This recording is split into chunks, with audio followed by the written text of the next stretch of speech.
Bab 9 Ekosistem. Selanjutnya, ekologi. Ekologi pertama kali disampaikan oleh Ernest Haeckel, zoologiwan Jerman 1834 sampai 1914, berasal dari bahasa Yunani yang terdiri dari dua kata, yaitu oikos yang artinya rumah atau tempat hidup dan logos yang berarti ilmu.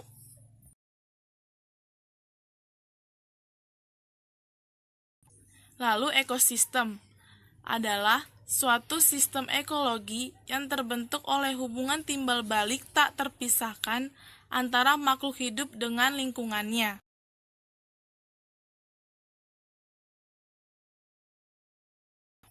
Lanjut komponen penyusun ekosistem. Yang pertama berdasarkan sifatnya, yaitu faktor biotik adalah faktor yang meliputi semua makhluk hidup di bumi. Dalam ekosistem, tumbuhan berperan sebagai produsen, hewan berperan sebagai konsumen, dan mikroorganisme berperan sebagai dekomposer atau pengurai. Faktor biotik juga meliputi tingkat organisasi di dalam ekologi yang meliputi pertama individu yang merupakan organisme tunggal, misalnya seekor tikus, sebatang pohon jambu, dan seorang manusia.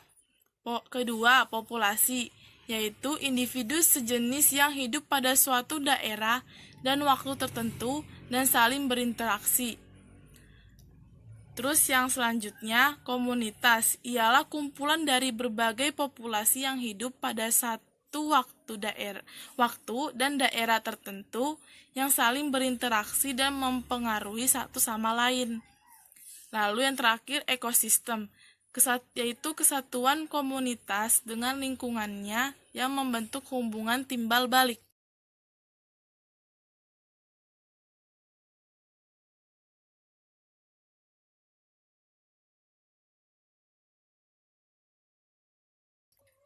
Lanjut, adaptasi makhluk hidup. Yang pertama, adaptasi morfologi, yaitu merupakan suatu adaptasi yang dilakukan makhluk hidup melalui penyesuaian bentuk atau alat-alat tubuhnya dengan lingkungan habitatnya.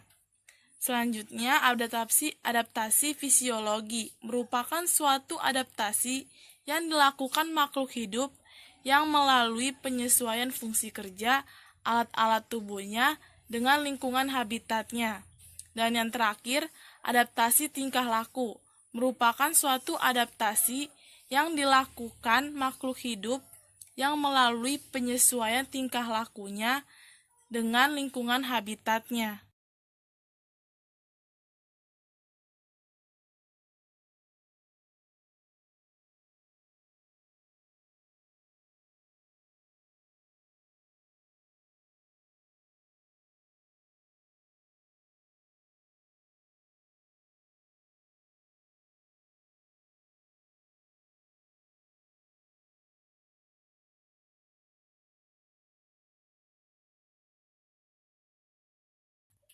Yang kedua, faktor abiotik.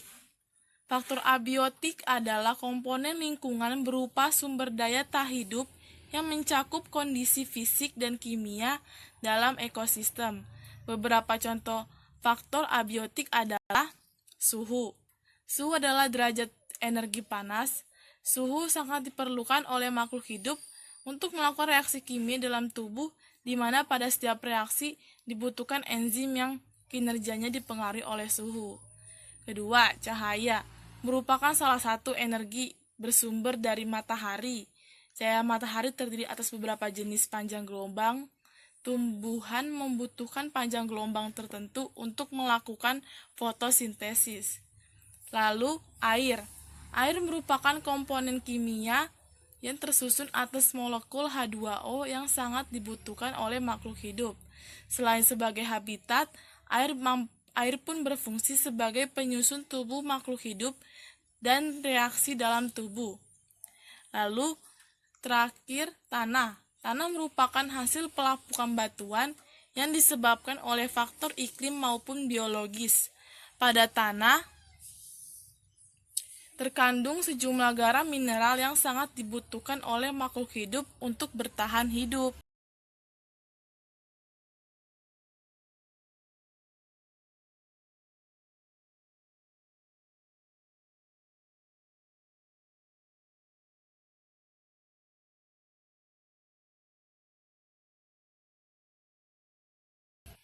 Berdasarkan fungsinya, fungsi utama komponen abiotik adalah sebagai faktor yang paling mempengaruhi terhadap kemampuan reproduksi suatu spesies organisme atau makhluk hidup di dalam sebuah ekosistem.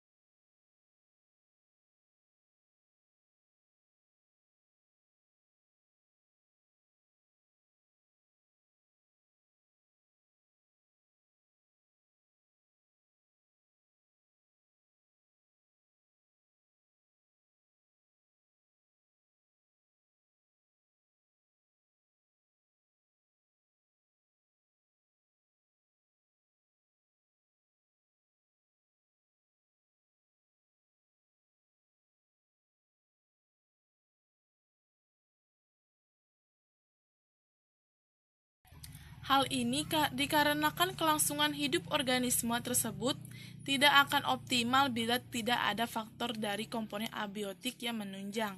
Misalnya, komponen abiotik seperti air, udara, kelembapan, cahaya matahari, bebatuan, dan tanah tidak ada atau tidak berfungsi dengan baik, maka berpengaruh pada kelangsungan hidup tumbuhan.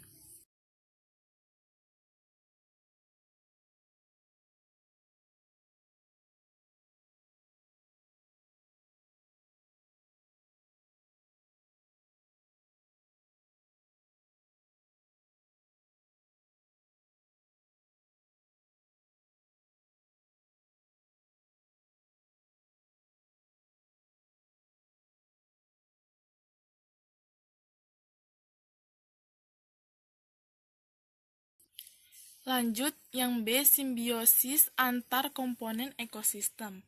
Yang pertama, simbiosis mutualisme merupakan hubungan yang saling menguntungkan antara individu yang terlibat, contohnya antara lebah dan bunga atau ikan badut dan anemon laut. Yang kedua, simbiosis komensalisme merupakan hubungan yang terjadi ketika satu individu diuntungkan, tetapi individu yang lain tidak merasa dirugikan atau diuntungkan. Nah, yang terakhir itu adalah simbiosis parasitisme. Pada jenis simbiosis ini ada satu pihak yang diuntungkan, sedangkan pihak lainnya dirugikan. Contohnya antara lain benalu dan inangnya, serta kutu dan rambut manusia.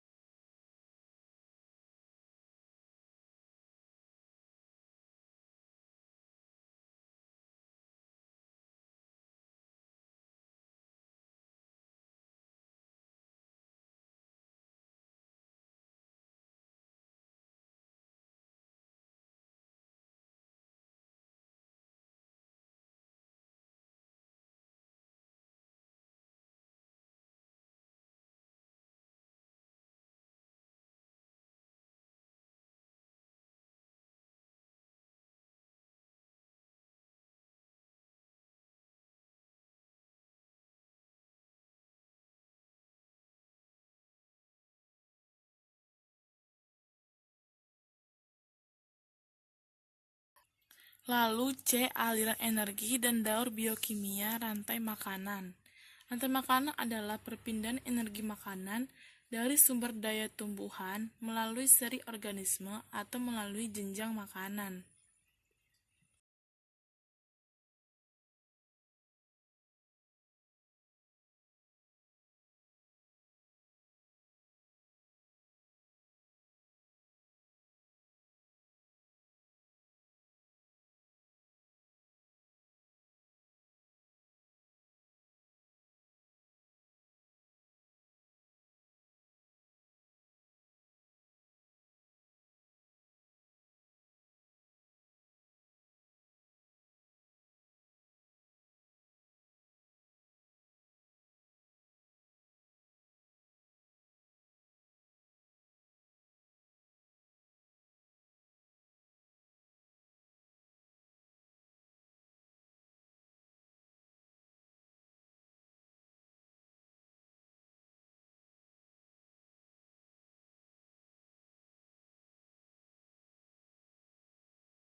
Proses interaksi tersebut contohnya adalah proses saling makan dan saling dimakan.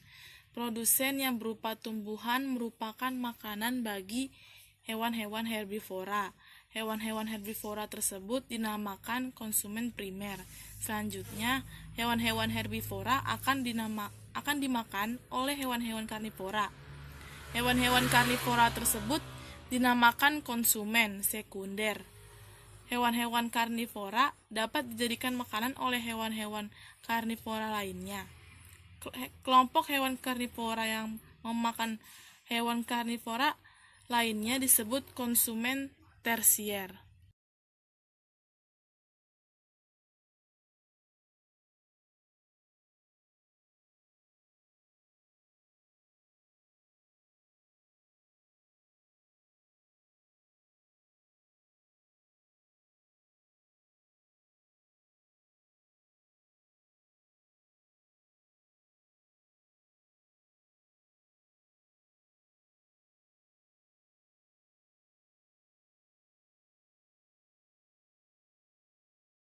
Selanjutnya, jaring-jaring makanan merupakan suatu gabungan dari rantai makanan yang saling berhubungan dikombinasikan tumpang tindih dalam suatu ekosistem.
Selain itu, jaring-jaring makanan tersebut juga berfungsi sebagai penyederhana dalam memahami hubungan antara spesies dan berfungsi dalam mempelajari kontrol bawah ke atas maupun kontrol ke atas dalam suatu struktur komunitas.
Nah, dalam ekosistem, jumlah tingkat konsumen yang terlibat dalam rantai makanan biasanya terbatas. Pada umumnya 4-5 tingkat. Masing-masing tingkat tersebut dinamakan tingkat trofik.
Tingkat trofik adalah urutan dalam rantai makanan di mana organisme tersebut memperoleh makanan untuk energinya. Tingkat trofik menunjukkan urutan organisme dalam rantai makanan pada suatu ekosistem. Nah, berdasarkan tingkat trofiknya, maka organisme dalam ekosistem dikelompokkan sebagai berikut. Tingkat trofik pertama yaitu semua organisme sebagai produsen, diduduki oleh tumbuhan hijau dan alga fotosintetik. Trofik kedua yaitu semua organisme yang berstatus sebagai herbivora. Semua herbivora atau konsumen primer membentuk tingkat trofik kedua. Ketiga, yaitu semua organisme yang berstatus sebagai karnivora kecil atau sekunder. Keempat, yaitu semua organisme yang berstatus sebagai karnivora besar atau tingkat tinggi. Dan yang kelima, semua organisme yang berstatus sebagai perombak atau decomposer.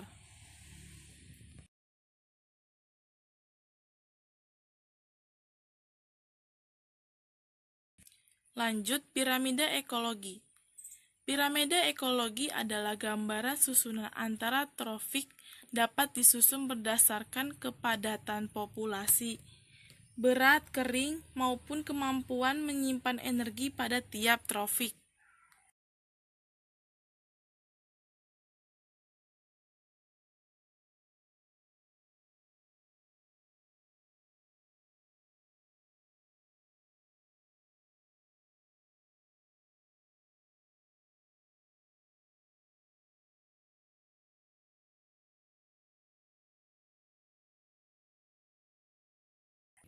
Piramida ekologi ini berfungsi untuk menunjukkan gambaran perbandingan antar trofik pada suatu ekosistem. Ketika organisme autotrof atau produsen dimakan oleh herbivora atau konsumen satu, maka energi yang tersimpan dalam produsen atau tumbuhan berpindah ke tubuh konsumen satu atau pemakannya, dan konsumen 2 akan mendapatkan energi dari pemakan konsumen 1 dan seterusnya.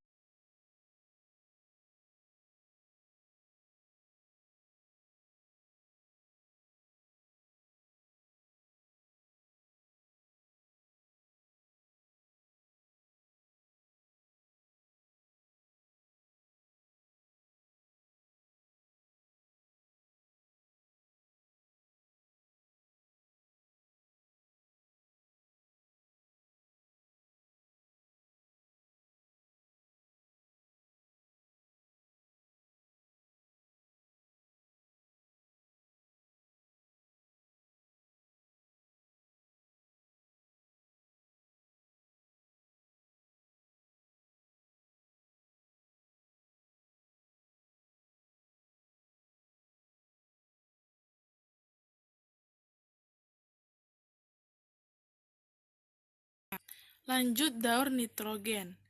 Daur nitrogen atau siklus nitrogen adalah suatu proses konversi senyawa yang mengandung unsur nitrogen menjadi berbagai macam bentuk kimiawi yang lain. Transformasi ini dapat terjadi secara biologis maupun non-biologis.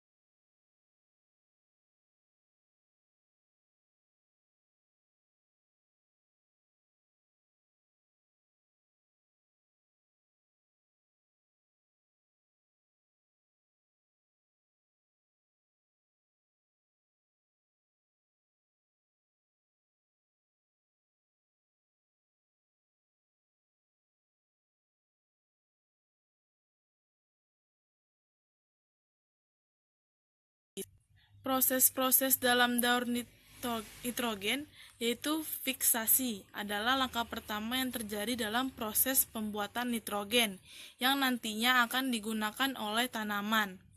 Selanjutnya, bakteri tersebut yang akan mengubah nitrogen menjadi sebuah amonium. Kedua, nitrifikasi adalah proses di mana amonium akan diubah menjadi sebuah nitrat oleh bakteri. Nah, nitrat adalah sebuah unsur yang sangat mudah untuk diserap oleh tanaman. Yang ketiga, selanjutnya, asimilasi adalah sebuah proses bagaimana tanaman tersebut akan mendapatkan nitrogen ke dalam tubuhnya. Lanjut, amonifikasi adalah salah satu bagian dari proses pembusukan, yaitu ketika tanaman atau hewan tersebut mati, maka pengurai seperti jamur dan bakteri akan mengubah nitrogen untuk kembali menjadi amonium, sehingga nitrogen tersebut dapat memasukkan sebuah nitrogen seal.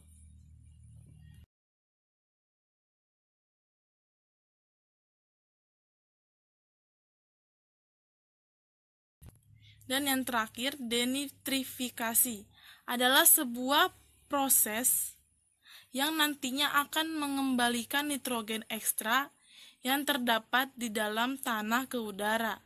Namun, terdapat bakteri khusus yang melakukan tugas ini juga. Selanjutnya, daur fosfor. Siklus fosfor merupakan suatu proses perubahan fosfat anorganik menjadi fosfat organik, lalu kembali lagi menjadi fosfat anorganik secara terus-menerus tanpa jeda. Proses siklus fosfor adalah proses pemutaran melalui 5 tahapan dan berjalan lambat di alam. Berikut ini adalah siklusnya. Pelapukan batuan. Daur fosfor diawali dari sumber utama fosfor yang ditemukan dalam batuan melalui proses pelapukan. Pelapukan tersebut secara alami dipengaruhi oleh faktor cuaca, hujan, dan erosi sehingga mengakibatkan fosfor berpindah ke tanah. Lalu, penyerapan oleh tanaman dan hewan. Fosfat yang telah terkandung dalam tanah akan dimanfaatkan oleh tumbuhan, jamur, dan mikroorganisme sekitarnya. Sedangkan pada hewan herbivora dan manusia akan menyerap fosfor yang terkandung dalam tanaman ketika mengonsumsinya. Lalu dekomposisi. Berikutnya, fosfor akan kembali ke alam atau lingkungannya melalui proses penguraian atau dekomposisi. Fosfat yang telah masuk dalam tanaman atau hewan akan diurai oleh dekomposer ketika tanaman atau hewan tersebut mati, sehingga fosfat organik akan kembali ke tanah atau air.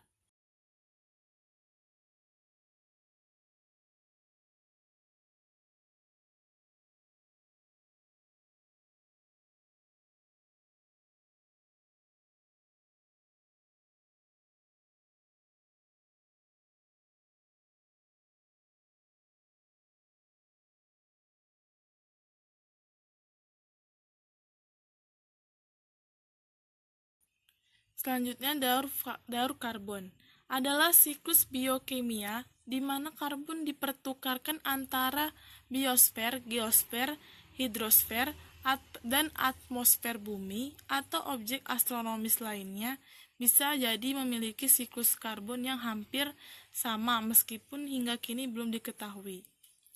Ada berbagai macam proses dari siklus karbon, yaitu proses fotosintesis sendiri. Dimulai dari pengambilan gas karbon dioksida yang ada di udara oleh tumbuhan dan juga air yang berasal dari tanah. Dengan bantuan dari sinar matahari, karbon dioksida dan air tersebut diubah menjadi karbohidrat, oksigen, serta uap air. Karbohidrat yang dihasilkan oleh tumbuhan tidak hanya dimanfaatkan oleh tumbuhan itu sendiri, tetapi juga dikonsumsi oleh hewan herbivora dan manusia sebagai sumber makanan. Selain itu, karbon yang dihasilkan oleh manusia dan hewan berupa gas karbon dioksida dari proses respirasi, dimanfaatkan kembali oleh tumbuhan untuk proses fotosintetis berikutnya. Tidak hanya manusia dan hewan saja yang menghasilkan karbon dioksida. Detritus atau objek pengurai juga menghasilkan karbon dioksida yang berasal dari proses pembusukan. Saat tumbuhan, hewan, hingga manusia mati, mereka akan diurai oleh detritus untuk diubah menjadi karbon dan begitu seterusnya.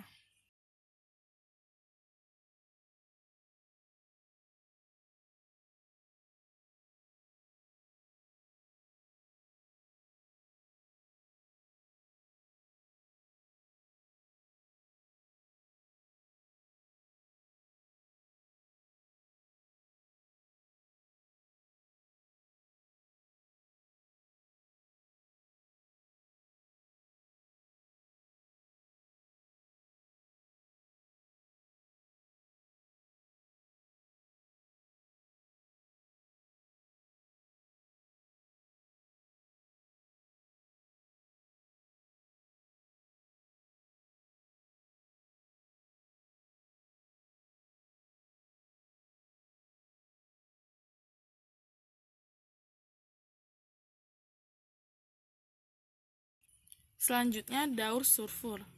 Daur sulfur atau daun belerang, menurut pengertiannya adalah proses perubahan belerang dari bentuk hidrogen sulfida berubah menjadi sulfur dioksida yang kemudian menjadi sulfat dan kembali lagi menjadi hidrogen sulfida kembali. Tahap pertama yaitu daur sulfur diawali dengan adanya aktivitas gunung berapi atau karena adanya industri batu bara yang menggunakan bahan bakar dari batu bara berupa gas SO2. Kemudian zat sulfur atau belerang naik ke udara yang membentuk awan sehingga terjadi hidrolisis. Air berupa H2SO4 dan akhirnya mengakibatkan terjadi kondensasi yang menurunkan hujan dan biasa dikenal dengan hujan awan. Setelah hujan awan turun, maka hasil dari hujan tersebut akan digiring dibawa ke daratan kembali untuk diubah menjadi sulfat yang sangat dibutuhkan bagi tumbuhan. Sulfur yang berupa bentuk anorganik atau SO4 ini nantinya akan berpindah dari bumi atau alam menuju ke dalam tubuh tumbuhan melalui penyerapan substrate menggunakan akar. Sulfur umumnya diproduksi oleh bakteri menjadi senyawa sulfida. Namun kadang-kadang terdapat dalam bentuk yang lain seperti sulfur dioksida dan hidrogen sulfida. Hidrogen sulfida ini merupakan senyawa yang dihasilkan dari penguraian bahan bakar organik yang mati yang juga dapat mematikan makhluk hidup pada perairan. Daur sulfur ini selalu dibantu oleh unsur organisme lainnya untuk bisa menguraikan senyawa-senyawa menjadi sebuah unsur-unsur.